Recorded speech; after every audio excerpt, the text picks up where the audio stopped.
18ാം ലോക്സഭാ ഇലക്ഷന്റെ 5 ഘട്ടങ്ങൾ പൂർത്തിയായിരിക്കുകയാണ്. ഇനി ആകെയുള്ളത് 2 ഘട്ടങ്ങൾ മാത്രമാണ്. അത് 25-ാം തീയതി 1-ാം തീയതി ആയിട്ട് അത് പൂർത്തിയാവുകയും ചെയ്യും. അപ്പോൾ സാറ് ഒരുപാട് ഇലക്ഷൻ പ്രഡിക്റ്റ് ചെയ്യാറുള്ള ഒരു വ്യക്തിയാണ്. അപ്പോൾ എന്താണ് ഈ ഒരു ലോക്സഭാ ഇലക്ഷനെ കുറിച്ച് പറയാനുള്ളത്? ഈ ഒരു ലോക്സഭാ ഇലക്ഷനിൽ BJPക്ക് നഷ്ടമുണ്ടാകും ഇത്തവണ എന്നാണ് പറയാനുള്ളത്.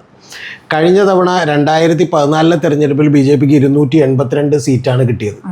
അപ്പോൾ അതിൽ നിന്ന് സീറ്റ് കൂടിയിട്ട് 2019 എത്തിയത് 303 സീറ്റുകളാണുള്ളത്. ഇത്തവണ എൻ്റെ ഒരു വിലയിരുത്തലിൽ ഒരു BJPക്ക് നഷ്ടമുണ്ടാകും എന്നുള്ളതാണ്. ഈ 303 സീറ്റ് എന്നുള്ളത് BJPക്ക് നിലനിർത്താൻ കഴിയില്ല. അപ്പോൾ അവിടെ 303-ൽ നിന്ന് BJP ഒരു 270 അല്ലെങ്കിൽ 72 73 എത്തും എന്നുള്ളതാണ് എൻ്റെ ഒരു പ്രഡിക്ഷൻ എന്ന് പറയുന്നത്. അതെന്താണ് അതിനുള്ള പ്രധാന കാരണം? നമുക്ക് ഓരോ സ്റ്റേറ്റ് വൈസ് എടുത്ത് നോക്കാം. അതായത് ഇപ്പോൾ എങ്ങനെയാണ് ഇലക്ഷനിൽ വ്യത്യാസം ഉണ്ടാകുന്നത്. ഇപ്പോൾ ഒരു ഉദാഹരണം പറഞ്ഞിട്ടുണ്ടെങ്കിൽ ഏറ്റവും ആരും തന്നെ ഡിസ്പ്യൂട്ട് ചെയ്യാത്തൊരു കാര്യം ഒരു നിയമസഭയിൽ ഒരു കർണാടകത്തിലെ തെരഞ്ഞെടുപ്പാണ്. കർണാടകത്തിൽ കഴിഞ്ഞ തവണ 28-ൽ 26 സീറ്റുകളും BJPക്ക് കിട്ടിയതാണ്. ഓക്കെ, ഒരു സീറ്റ് അവരുടെ മുന്നണിയോട് കൂടി ചേർത്ത് 26 സീറ്റും കിട്ടിയാണ്. ആ 26 സീറ്റ് കിട്ടി. കഴിഞ്ഞ തവണ അവിടുത്തെ DK ശിവകുമാറിൻ്റെ അനിയൻ DK സുരേഷ് കുമാറാണ് കോൺഗ്രസിൽ നിന്നാകെ ജയിച്ചു വന്നത്. അപ്പോൾ ഇതൊക്കെ ഉണ്ടായിട്ടുണ്ടെങ്കിൽ പോലും ഇത്തവണ BJPക്ക് ഒരു അനുകൂലമായിട്ടുള്ള തരംഗമേ അല്ല അവിടെ സംഭവിക്കുന്നത്. അവിടെ തീർച്ചയായിട്ടും ഒരു 10 മുതൽ 15 വരെ സീറ്റുകൾ നഷ്ടപ്പെടും എന്നുള്ള കാര്യത്തിൽ BJP അനുകൂലമായി പറയുന്നവർക്ക് പോലും ഒരു എതിരഭിപ്രായമില്ല. പക്ഷേ അവിടുത്തെ EDINA.com എന്ന് പറയുന്ന സർവേ നടത്തുന്നൊരു വിഭാഗമുണ്ട്. അവരിത് കഴിഞ്ഞ തവണ യോഗേന്ദ്ര യാദവിൻ്റെയൊക്കെ നേതൃത്വത്തിൽ അവിടെ സർവേ നടത്തിയതാണ്. ആ സർവേയിൽ കഴിഞ്ഞ തവണ നിയമസഭാ തെരഞ്ഞെടുപ്പ് വളരെ കൃത്യമായ ഒരു പ്രഡിക്റ്റ് ചെയ്തിരുന്നു. ഓക്കെ, അതിനേക്കാൾ മുമ്പ് ഞാൻ പ്രഡിക്റ്റ് ചെയ്തിരുന്നു, അത് വേറെ കാര്യം. പക്ഷേ എങ്കിൽ ഞാൻ പ്രഡിക്റ്റ് ചെയ്ത് എൻ്റെ ഒരു അസസ്മെൻറ്റിൻ്റെ അടിസ്ഥാനത്തിലാണ്. പക്ഷേ EDINA.com അവിടെ വിശദമായി 46,000 പേരിൽ സർവേ നടത്തിയിട്ട് അത് പ്രഡിക്റ്റ് ചെയ്തിരുന്നു. അവിടെ ആ പ്രഡിക്ഷൻ അനുസരിച്ചിട്ടാണ് കഴിഞ്ഞ തവണത്തെ അവിടുത്തെ റിസൾട്ട് വന്നത്.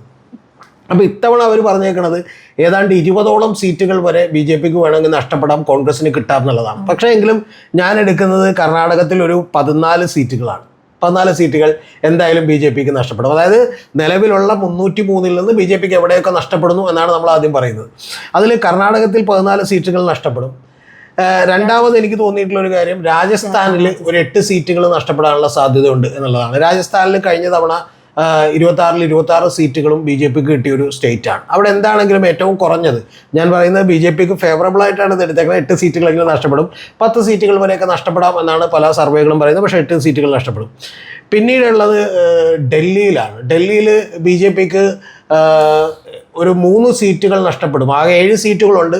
അവിടെ പുറത്തേക്ക് ഇപ്പോൾ അരവിന്ദ് കെജ്രിവാൾ ജയിലിൽ നിന്ന് ഇറങ്ങിയതിന് ശേഷം വലിയ വികാരം ആം ആദ്മി പാർട്ടിക്ക് അനുകൂലമായിട്ടുണ്ട് എന്നൊക്കെയാണ് കേൾക്കുന്നത്. പക്ഷെ ഞാനത് അങ്ങനെ തന്നെ എടുക്കുന്നില്ല. കാരണം എൻ്റെ വിശ്വാസത്തിൽ അങ്ങനെ മുഴുവനായിട്ടും, കാരണം കഴിഞ്ഞ തവണ തന്നെ അവിടെ ഏതാണ്ട് 57%, 56.86% വോട്ടാണ് BJPക്ക് കിട്ടിയത്. അപ്പോൾ അത് മൊത്തത്തിൽ ഇപ്പുറത്തേക്ക് മറിയും എന്നുള്ളതൊന്നും ഞാൻ വിചാരിക്കുന്നില്ല. പക്ഷേ ഏറ്റവും കുറഞ്ഞ പക്ഷം അവിടെ ഒരു 3 സീറ്റുകൾ BJPക്ക് പോകും എന്നുള്ളതാണ്. അത് മിക്കവാറും കോൺഗ്രസ് തന്നെയായിരിക്കും ജയിക്കുക. കാരണം കോൺഗ്രസിന് ആം ആദ്മി പാർട്ടിക്കാർ വോട്ട് ചെയ്യും. പക്ഷെ തിരിച്ച് ആം ആദ്മി പാർട്ടിയുടെ സീറ്റുകളിലൊക്കെ കുറേ കൂടി മാർജിൻ കൂടുതലുള്ളതാണ്. അപ്പോൾ ഇതിനെക്കുറിച്ച് ഞാൻ വേറൊരു വീഡിയോ ചെയ്തിട്ടുണ്ട്, അതുകൊണ്ട് ഞാൻ ഡീറ്റെയിൽസിലേക്ക് പോകുന്നില്ല. പക്ഷേ 3 സീറ്റുകൾ BJPക്ക് എന്ത് ചെയ്യും. ഇനിയിപ്പോൾ ഝാർഖണ്ഡിലേക്ക് നമുക്ക് നോക്കുകയാണെങ്കിൽ ഇപ്പം ഛത്തീസ്ഗഡ്, ആസാം, ജാർഖണ്ഡ്, ഈ ജാർഖണ്ഡിൽ 14 സീറ്റുണ്ട്. കഴിഞ്ഞ തവണ 14 സീറ്റിലായിട്ട് 11 സീറ്റും BJPക്ക് കിട്ടിയതാണ്. ഛത്തീസ്ഗഡിൽ 11 സീറ്റുകളുണ്ട്. അതിൽ 10 സീറ്റും BJPക്ക് കിട്ടിയതാണ്. അപ്പോൾ ഇത്തരത്തിലൊക്കെയുള്ള ആസാം, ഈ 3 സ്ഥലങ്ങൾ കൂടി കൂട്ടിവെച്ചാൽ അവിടെ ഏതാണ്ട് ഒരു 6 സീറ്റുകൾ എങ്കിലും BJPക്ക് നഷ്ടപ്പെടും എന്നാണ് എൻ്റെ ഒരു വിലയിരുത്തൽ. അപ്പോൾ പിന്നീടുള്ള ഏറ്റവും ഒരു കുഴപ്പിക്കുന്ന സംസ്ഥാനം എന്ന് പറയുന്നത് ഉത്തർപ്രദേശാണ്. യു പിയിൽ കഴിഞ്ഞ തവണ തന്നെ BJPക്ക് നഷ്ടമുണ്ടായ ഒരു സ്റ്റേറ്റാണ്. ആളുകൾക്ക് അറിയാത്തൊരു കാര്യം, 72-ൽ നിന്ന് അവർ 73-ൽ നിന്ന് 62 സീറ്റുകളായി പോയ സംസ്ഥാനമാണ്. അപ്പോൾ ഇത്തവണയും അതിൽ നിന്നൊരു 10 സീറ്റുകളെങ്കിലും നഷ്ടപ്പെടുമെന്നാണ് ഞാൻ വിചാരിക്കുന്നത്. അപ്പോൾ അങ്ങനെ ഹരിയാനയിൽ ഉറപ്പായിട്ടും ഒരു 3 സീറ്റുകൾ BJPക്ക് നഷ്ടപ്പെടും. കഴിഞ്ഞ തവണ 10-ൽ 10ഉം BJPക്ക് കിട്ടിയതാണ്. അപ്പോൾ അത്തരത്തിൽ 10-ൽ 10ഉം BJPക്ക് കിട്ടാൻ കഴിയില്ല അവിടെ. കാരണം ഹരിയാനയുടെ കേസിലുള്ളൊരു കാര്യം, ഹരിയാനയിൽ അവിടെ വലിയ തോതിലുള്ള കർഷക പ്രക്ഷോഭം ഉണ്ടായിക്കൊണ്ടിരിക്കുകയാണ്. ചില സീറ്റുകളിലൊന്നും BJPക്ക് പ്രചാരണം പോലും നടത്താൻ കഴിയാത്തത്ര വലിയ രോഷമുണ്ട് എന്നാണ് പറഞ്ഞു കേൾക്കുന്നത്. 6 സീറ്റുകൾ വരെ കോൺഗ്രസിന് കിട്ടാം എന്നൊക്കെയാണ് പറഞ്ഞു കേൾക്കുന്നത്. പക്ഷെ ഞാൻ എടുക്കുന്നത് ഒരു 3 സീറ്റുകളാണ്. ഈ 3 സീറ്റുകൾ ഉറപ്പായിട്ടും BJPക്ക് നഷ്ടപ്പെടും എന്നുള്ള കാര്യത്തിൽ ഒരു സംശയമില്ല. അവിടെയും ഏതാണ്ട് 59% വോട്ട് കഴിഞ്ഞവണ കോൺഗ്രസിന് BJPക്ക് കിട്ടിയതാണ്. അപ്പോൾ ഇത്തരത്തിൽ പിന്നെ ഞാൻ പറഞ്ഞ ഇത്തരത്തിലുള്ള ഒരു കാര്യങ്ങളെല്ലാം കൂട്ടിച്ചേർത്ത് വെച്ചിട്ടുണ്ടെങ്കിൽ 44 സീറ്റുകൾ വരും. ഒരു സീറ്റ് കൂടി നമുക്ക് ഇപ്പോൾ മധ്യപ്രദേശിലെ കൂടി കണക്ക് കൂട്ടിയാൽ, ഒരു സീറ്റ് എന്ന് കണക്ക് കൂട്ടിയാൽ കഴിഞ്ഞ തവണ മധ്യപ്രദേശിൽ 29-ൽ 26 സീറ്റും BJP കിട്ടിയതാണ്. അപ്പോൾ അതിൽ ഒരു സീറ്റ് കൂടി കോൺഗ്രസിന് കിട്ടുമെന്ന് അല്ലെങ്കിൽ BJP നഷ്ടപ്പെടുമെന്ന് വിചാരിച്ചാൽ 45 സീറ്റുകളാവും. ഈ 45 സീറ്റുകൾ BJP കുറയുമ്പോൾ എന്താ സംഭവിക്കുകയെന്ന് വെച്ചിട്ടുണ്ടെങ്കിൽ BJP സീറ്റ് നില 258-ലേക്ക് എത്തും. 258-ലേക്ക് എത്തും. അതായത് 303-ൽ നിന്ന് ഞാൻ ഈ പറയുന്ന 45 എന്ത് ചെയ്യുമ്പോൾ കട്ട് ചെയ്യുമ്പോൾ. അപ്പോൾ അവിടെയുള്ളൊരു വിഷയം എന്ന് പറയുന്നത്, അടുത്തത് നമ്മുടെ ഒരു ചോദ്യം എന്ന് പറയുന്നത് പിന്നീടുള്ളത് BJPക്ക് അപ്പോൾ വേറെ സ്ഥലങ്ങളിലൊക്കെ ചിലപ്പോൾ എന്ത് ചെയ്യും നേട്ടമുണ്ടാകും, പക്ഷേ ഇതാണ് BJPക്ക് ലോസ് ഉണ്ടാകാനുള്ള സ്ഥലങ്ങൾ. മറ്റ് സംസ്ഥാനങ്ങളിലെ എന്തുകൊണ്ടാണ് BJPക്ക് സീറ്റ് കുറയാനുള്ള കാരണമെന്ന് സാറ് വ്യക്തമായിട്ട് പറയുക തന്നെ ചെയ്തു. എന്നാൽ രാജസ്ഥാനിലും UPയിലും പറഞ്ഞില്ല. ഓക്കെ, ഞാൻ കർണാടകത്തിലും ഡൽഹിയിലും അത് പറഞ്ഞു. ഇപ്പോൾ മേജറായിട്ടുള്ള 2 സംസ്ഥാനങ്ങളെന്ന് പറയുന്നത് രാജസ്ഥാനും UPയിലുമാണ്. രാജസ്ഥാനിൽ സീറ്റ് കുറയാനുള്ള കാരണം ഒന്ന്, BJP ഗവൺമെൻറ്റിനെതിരെയുള്ള ഭരണവിരുദ്ധ വികാരം അവിടെ ഉണ്ട് ഒന്ന്. രണ്ടാമത്തത്, അവിടെ പുരുഷോത്തം രൂപാല എന്ന് പറയുന്ന ഒരു MP, BJPയുടെ ഗുജറാത്തിൽ നിന്നുള്ള MP, അദ്ദേഹം ക്ഷത്രിയരെ കുറിച്ച് വളരെ മോശപ്പെട്ട ഒരു പരാമർശം നടത്തിയത് രജ്പുത്ത് വിഭാഗത്തിലുള്ള ആളുകളെ കുറിച്ച്.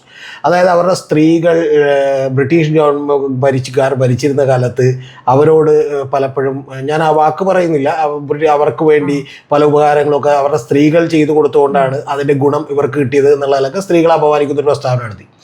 ഈ പ്രസ്താവന നടത്തിയതിന് ശേഷം അവരുടെ ഒരു സംഘടനകളെല്ലാം കൂടി തന്നെ ഒരു യോഗം ചേർന്നിട്ട് ആ യോഗത്തിൽ വെച്ച് അവർ തീരുമാനമെടുത്തത് BJPക്ക് ഒരിക്കലും വോട്ട് ചെയ്യില്ല എന്നാണ്.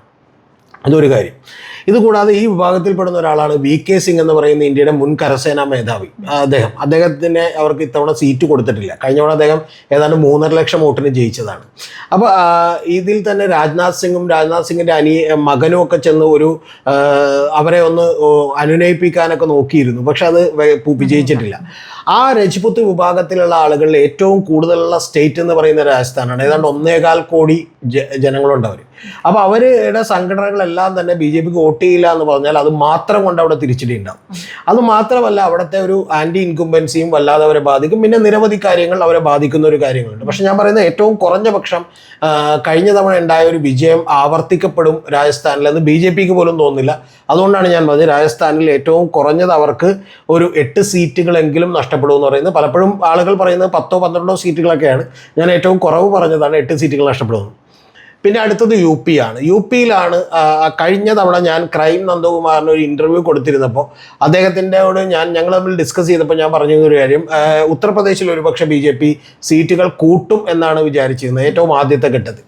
പക്ഷേ ഇപ്പോൾ ഉത്തർപ്രദേശിൽ ഒരു 10 സീറ്റെങ്കിൽ 10 സീറ്റ് മാത്രമേ നഷ്ടപ്പെടൂ അവർക്ക്. അതിൽ കൂടുതലൊന്നും നഷ്ടപ്പെടാനില്ല. ആ നഷ്ടപ്പെടാനുള്ളൊരു കാരണം എന്ന് പറഞ്ഞിട്ടുണ്ടെങ്കിൽ അവിടുത്തെ ഒരു പോലീസ് കോൺസ്റ്റബിളിൻ്റെ ഒരു എക്സാമുമായിട്ടൊക്കെ ബന്ധപ്പെട്ട് പരീക്ഷ ലീക്ക് ചെയ്തതിൻ്റെ വലിയ പ്രശ്നം അവിടെ നിൽക്കുന്നുണ്ട്. കൂടാതെ രാമജന്മഭൂമിയും അതിൻ്റെ അക്ഷതവും ഒന്നും അവർ ഉദ്ദേശിക്കുന്ന രീതിയിലുള്ളൊരു ഇമ്പാക്റ്റ് അവിടെ ഉണ്ടാക്കാൻ കഴിഞ്ഞിട്ടില്ല.